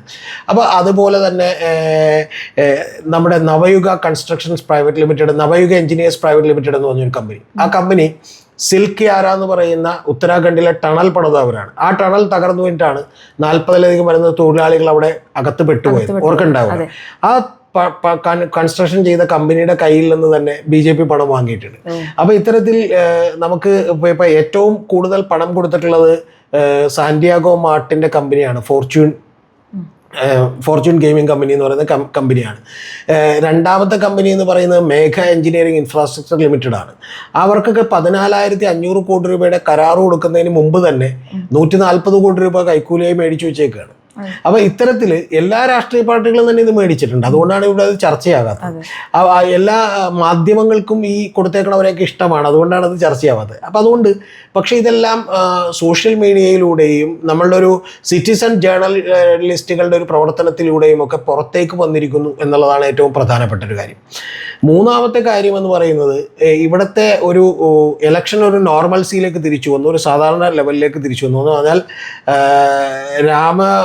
ക്ഷേത്രം കൊണ്ടിട്ടോ അല്ലെങ്കിൽ മറ്റേതെങ്കിലും ഒരു മുസ്ലിങ്ങൾക്കെതിരെയുള്ള വികാര പ്രകടനങ്ങൾ കൊണ്ടിട്ടോ ഒന്നും ഇലക്ഷനെ നിയന്ത്രിക്കാൻ കഴിയാത്ത അവസ്ഥയിലേക്ക് എത്തി. കാരണം യഥാർത്ഥത്തിൽ ജനരോഷം വളരെ കൂടുതലാണ്. കാരണം ഗ്യാസിൻ്റെ വില 400-ൽ നിന്ന് 1200 ആയിരിക്കുന്നു, അരിയുടെ വില കൂടിയിരിക്കുന്നു, ഇലക്ട്രിസിറ്റിയുടെ വില കൂടിയിരിക്കുന്നു, തൊഴിലില്ലായ്മ ഹരിയാനയിൽ മാത്രം നിങ്ങൾ അറിയേണ്ടത് 35% അപ്പോൾ ഇത്തരത്തിലുള്ള വലിയ പ്രശ്നങ്ങൾ, ജനങ്ങളുടെ അകത്തുള്ള പ്രശ്നങ്ങളുണ്ട്. ആ പ്രശ്നങ്ങളിൽ നിന്ന് തൽക്കാലം അവരെ കണ്ണ് മൂടിക്കെട്ടിക്കൊണ്ട് മറ്റു പ്രശ്നങ്ങളൊക്കെ ഉണ്ടാക്കാൻ സാധിക്കും. അതിപ്പോൾ ഹിറ്റ്ലറൊക്കെ പറഞ്ഞിരുന്ന പോലെ ആര്യൻ്റെ രക്തം വലിയ രക്തമാണ്, അതുകൊണ്ട് നമ്മൾ ജൂതന്മാരെ കൊന്നൊടുക്കണം എന്നൊക്കെ പറഞ്ഞതുപോലെയുള്ള പല കാര്യങ്ങളൊക്കെ നടക്കും. പക്ഷെ അതൊക്കെ താൽക്കാലികമാണ്. ജനം എപ്പോഴും ഒരു നോർമൽ രീതിയിലേക്ക് തിരിച്ചു വരും. നാലാമത്തെയും ഏറ്റവും പ്രധാനപ്പെട്ടിട്ടുള്ള കാര്യം, ഒരു ഡിക്റ്റേറ്റർഷിപ്പ് ഡെവലപ്പ് ചെയ്തു എന്നുള്ളൊരു ചിന്ത ആളുകളിലേക്ക് ഉണ്ടായിപ്പോയി. ഇന്ത്യയിലതൊന്നും പ്രാക്ടിക്കലി പോസിബിൾ ആകുന്ന കാര്യമല്ല ഒരാൾ ഡിക്റ്റേറ്റർ ആകലൊന്നും. കാരണം 140 കോടി ജനങ്ങളതൊന്നും സമ്മതിക്കുന്ന വിഷയമേ ഇല്ല. അപ്പോൾ അതിൽ തന്നെ ഇതിൽ BJP ചില പഠിക്കേണ്ട പാഠങ്ങളുണ്ട്. ഇപ്പോൾ ഉദാഹരണത്തിന് 1996 BJP കിട്ടുന്ന ഏതാണ്ട് 183 സീറ്റുകളാണ്. ആ സീറ്റുകൾ അവർക്ക് കിട്ടുമ്പോൾ അവർക്ക് ആകെ കിട്ടിയേക്കണതെന്ന് 41 സീറ്റുകളാണ് മുമ്പത്തെ തെരഞ്ഞെടുപ്പിനേക്കാൾ കൂടുതൽ കിട്ടിയത്. ഏത്? ബാബറി മസ്ജിദ് പൊളിച്ചിട്ടു. അപ്പം ഇതിലൊക്കെ സ്വാധീനിക്കാൻ കഴിയുന്നതിന് പരിധികളുണ്ട് എന്നുള്ളത് കൃത്യമായി BJP മനസ്സിലാക്കണം. നാലാമത്തെ ഏറ്റവും ഇമ്പോർട്ടൻ്റ് ആയിട്ടുള്ള പോയിന്റ്, ഇപ്പോൾ ഇലക്ഷൻ കമ്മീഷനിൽ നമുക്ക് നേരത്തെ ഒരു ഇലക്ഷൻ കമ്മീഷന്മാരെ നിയമിക്കുന്നത് കേന്ദ്ര ഗവൺമെൻറ്റിൻ്റെയും സുപ്രീം കോടതി ജഡ്ജിയും അതുപോലെ തന്നെ പ്രതിപക്ഷ നേതാവും കൂടിയുള്ളതായിരുന്നു. അപ്പോൾ ആർക്കും ഭൂരിപക്ഷമില്ല. ഇപ്പം പക്ഷേ ജഡ്ജിയെ മാറ്റിയിട്ട് നേരെ ഒരു മന്ത്രിനെ എടുത്തു വെച്ചു, അതായത് പ്രധാനമന്ത്രിയുടെ കീഴിലുള്ള ഒരു മന്ത്രി. അപ്പോൾ 3 പേരെ ആകെ തീരുമാനിക്കുന്നതിലുള്ളൂ, അതിൽ 2 പേര് ഇവരുടെ ആളുകളാണ് എന്ന് പറയുന്ന കാര്യത്തിലേക്ക് എത്തി. അപ്പോൾ ഇത്തരം കാര്യങ്ങളൊക്കെ തന്നെ ഒരു ഡിക്റ്റേറ്റർഷിപ്പിൻ്റെ ലെവലിലേക്ക് പോകുന്ന ഒരു താനാഷാഹ എന്ന് പറയുന്ന ഒരു കാര്യം, അത് ഇന്ത്യയിൽ വലിയ എതിർപ്പുണ്ടാക്കിയിട്ടുണ്ട് എന്ന് തന്നെയാണ് ഞാൻ വിചാരിക്കുന്നത്. അത് ഉത്തർപ്രദേശിലേക്ക് പോകുമ്പോൾ, ഉത്തരേന്ത്യയിലേക്ക് പോകുമ്പോൾ പോലും സാധാരണക്കാരായ ആളുകൾ പോലും ചർച്ച ചെയ്യുന്നു എന്നാണ് യോഗേന്ദ്ര യാദവ് പറയുന്നത്. നമ്മളിപ്പോൾ അവിടെ യാത്ര ചെയ്യാത്തതുകൊണ്ട് നമുക്കറിയില്ല. പക്ഷെ എങ്കിൽ പോലും അത് വലിയ ഇമ്പാക്റ്റ് ഈ സമൂഹത്തിനിടയ്ക്ക് ഉണ്ടാക്കിയിട്ടുണ്ട്. ഏറ്റവും പ്രധാനപ്പെട്ട കാര്യം, സുപ്രീം കോടതി പോലെയുള്ള ഭരണഘടനാ സ്ഥാപനങ്ങൾക്ക് പോലും ഇതിൻ്റെ പുറത്തൊരു ഭയമുണ്ടാകുന്നു. അതായത് ഇങ്ങനെ വിട്ടിട്ടുണ്ടെങ്കിൽ ഇത് ശരിയാവില്ല എന്ന് വിചാരിച്ചുകൊണ്ട് സുപ്രീം കോടതി വലിയ തീരുമാനങ്ങൾ എടുത്തൊരു കാലഘട്ടമാണ് ഇത് കടന്നുപോയത്. കാരണം പ്രതിപക്ഷം ഒന്നും ചെയ്തിട്ടില്ല, കോൺഗ്രസ് ഒന്നും ചെയ്തിട്ടില്ല, നിഷ്ക്രിയമായിരുന്നു കോൺഗ്രസ്. പക്ഷെ സുപ്രീം കോടതി നിർദ്ദേശപ്രകാരമാണ് ഇലക്ട്രൽ ബോണ്ടിൻ്റെ മുഴുവൻ വിവരങ്ങളും പുറത്തുവിടേണ്ടി വന്നത്. അതുകൊണ്ടാണ് ഈ അഴിമതി മുഴുവൻ പുറത്ത് വന്നത്. സുപ്രീം കോടതിയാണ് ഒരിക്കലും ഇല്ലാത്തതുപോലെ തന്നെ ഇപ്പോൾ അരവിന്ദ് കെജ്രിവാളിനെ ഇലക്ഷന് 21 ദിവസം പ്രചരണം നടത്താൻ വേണ്ടിയിട്ട് ബെയില് കൊടുത്തത്. അത് തന്നെ അഖിൽ അറിയേണ്ടത്, ബെയില് വേണമെന്ന് അരവിന്ദ് കെജ്രിവാൾ ആവശ്യപ്പെട്ടില്ല. അരവിന്ദ് കെജ്രിവാൾ ആവശ്യപ്പെട്ട് കോടതിയിലേക്ക് എന്നത് എൻ്റെ അറസ്റ്റ് ഇല്ലീഗലാണ് എന്ന് മാത്രമാണ്. അത് അറസ്റ്റ് ഇല്ലീഗലാണെന്നുള്ളതാണ്. അപ്പോൾ കോടതിയാണ് ഇത് എന്തുകൊണ്ട് ജാമ്യം കൊടുത്തുകൂടാ എന്ന് ചോദിച്ച് ജാമ്യം കൊടുത്തത്. സാധാരണ ഒരു PMLA ആക്ട് പ്രകാരമുള്ള ആക്ടിൽ നമ്മൾ അറസ്റ്റ് ചെയ്യപ്പെട്ടിട്ടുണ്ടെങ്കിൽ ജാമ്യം കിട്ടില്ല. അപ്പോൾ ഇത്തരത്തിൽ വലിയ ധീരമായിട്ടുള്ള നടപടികൾ സുപ്രീം കോടതി എടുത്തത് തന്നെ സത്യത്തിൽ ഈ ഗവൺമെൻറ്റിൻ്റെ നടുവൊടിച്ചു. അതിൻ്റെ ഏറ്റവും പ്രധാനപ്പെട്ട കാരണം സുപ്രീം കോടതിയുടെ നടപടികളാണ്. അപ്പോൾ ഇതെല്ലാ തരത്തിലുള്ള കാര്യങ്ങളും ഇതിനകത്ത് വന്നിരിക്കുന്നു. ഇതുകൊണ്ട് തന്നെ പാനിക്കായ പരിഭ്രാന്തരായിപ്പോയ മോദിയും കൂട്ടരും എന്ത് ചെയ്തു? ക്രിക്കറ്റ് ടീമിലേക്ക് മൊത്തം മുസ്ലിംകളെടുക്കും, നിങ്ങൾ ബാബറി പൂട്ടിട്ട് അയോധ്യ പൂട്ടും, അല്ലെങ്കിൽ അയോധ്യ ക്ഷേത്രം ബുൾഡോസ് ചെയ്ത് കളയും എന്നൊക്കെയുള്ള അങ്ങേയറ്റത്തെ എക്സ്ട്രീം ആയിട്ടുള്ള വാചകങ്ങൾ അദ്ദേഹം ഉപയോഗിച്ചു. പക്ഷെ ഇതെല്ലാം തന്നെ തിരിച്ചടിയാകുന്ന ലെവലിലേക്ക് എത്തി. ഏറ്റവും ഒടുവിൽ ഈ പ്രതിപക്ഷത്തിൻ്റെയും അല്ലെങ്കിൽ നമ്മുടെ ഇവിടെയുള്ള ഏറ്റവും പ്രമുഖരായിട്ടുള്ള യൂട്യൂബർമാരുടെയൊക്കെ ചോദ്യങ്ങൾക്ക് പോലും മോദി മറുപടി പറയേണ്ടി വന്നു. അതാണ് മോദി വന്നിട്ട് പറഞ്ഞത്, ഞങ്ങൾ ഭരണഘടന ഒരു കാരണവശാലും മാറ്റില്ല, അംബേദ്കർ വന്നാൽ പോലും ഞങ്ങൾ മാറ്റാൻ സമ്മതിക്കില്ല എന്നാണ് മോദി പറഞ്ഞത്. അപ്പോൾ അത്തരത്തിലുള്ള പലപ്പോഴും ജനങ്ങളുടെ ഇടയിൽ നിന്നുള്ള അസംതൃപ്തികൾക്ക് മറുപടി പറയേണ്ടി വന്നു. പക്ഷെ ഇപ്പോഴും അഖില ഞാൻ വിചാരിക്കുന്നു ഒരു കാരണവശാലും ഇത് വലിയ രോഷമായി മാറിയിട്ടില്ല. ആ രോഷമായി മാറിയിരുന്നെങ്കിൽ BJP ഇത്തവണ എടുത്തെറിയപ്പെട്ടേനെ. പക്ഷെ ഒരു അസംതൃപ്തി ആളുകളുടെ ഇടയിൽ ഉണ്ട്. അതാണ് ഇതിൻ്റെ കാരണം. ഓക്കെ സാർ, നമ്മൾ ഇതിനിടയിൽ ഒരു ചോദ്യം വിട്ടുപോയി, പ്രധാന ഒരു ചോദ്യം. അതോടുകൂടി നമുക്ക് ഈ ഒരു സംഭാഷണം നിലനിർത്താം. അപ്പോൾ എന്താണെന്ന് വെച്ച് കഴിഞ്ഞാൽ, ബംഗാളിൽ BJPക്ക് സീറ്റുകളുടെ എണ്ണം കൂടാൻ വളരെയധികം സാധ്യതകളുണ്ട്. സാർ നേരത്തെ പറഞ്ഞത്, അപ്പോൾ അതേപ്പറ്റി ഒന്ന് വിശദീകരിക്കാമോ? ബംഗാളിൽ ഞാൻ നേരത്തെ പറഞ്ഞിരുന്നു, അതായത് മമതാ ബാനർജിയുടെ ഭരണത്തിനെതിരെ വലിയ ജനരോഷമുണ്ട്, വിരുദ്ധ വികാരമുണ്ട്. ആ വികാരമുള്ളപ്പോൾ തന്നെ അവിടെ 5.96% വോട്ട് ഷെയർ ഉള്ള കോൺഗ്രസ് അവിടെയുണ്ട്, 6.8% 7% ഉള്ള CPM അവിടെ ഉണ്ട്. പക്ഷേ ഈ 2 പാർട്ടികളുമായും ഒരു യോജിപ്പിലേക്ക് എത്താൻ മമതയ്ക്ക് കഴിഞ്ഞില്ല. അല്ലെങ്കിൽ മമത വിചാരിച്ചു അല്ലാതെ തന്നെ എനിക്ക് ഒറ്റയ്ക്ക് അവിടെ ജയിക്കാൻ കഴിയുമെന്നാണ് വിചാരിച്ചത്. പക്ഷെ അവിടെ BJP ഇവിടെ നരേന്ദ്രമോദിയുടെ വിഷയങ്ങളെക്കാൾ കൂടുതൽ അവിടുത്തെ മമതാ ബാനർജിയുടെ ഗവൺമെന്റിനെതിരെയുള്ള വലിയ ജനരോഷമുണ്ട്. സന്ദേശ് കലി പോലെയുള്ള വിഷയങ്ങളുണ്ട്. ആ സന്ദേശ് കലി പോലെയുള്ള വിഷയങ്ങളിൽ അവിടുത്തെ നേരത്തെ പറഞ്ഞ ഷാജഹാനൊക്കെ പോലെയുള്ള ആളുകൾ, അതായത് അവിടുത്തെ ലോക്കൽ, നേരത്തെ അവർ CPM ആയിരുന്നു, ഇപ്പൊ തൃണമൂൽ അധികാരത്തിലേക്ക് വന്നപ്പോഴത്തേക്കും ഏത് അധികാരത്തോടും ഇണങ്ങിച്ചേരുന്ന കുറെ ഇത്തിൽക്കണ്ണികളുണ്ടല്ലോ. അങ്ങനെ ഇത്തിൽക്കണ്ണികളായി അവിടെ ചെന്ന ആളുകളാണ് ഈ ഷാജഹാൻ ഷെയ്ഖ് എന്നൊക്കെ പറയുന്ന ആളുകൾ.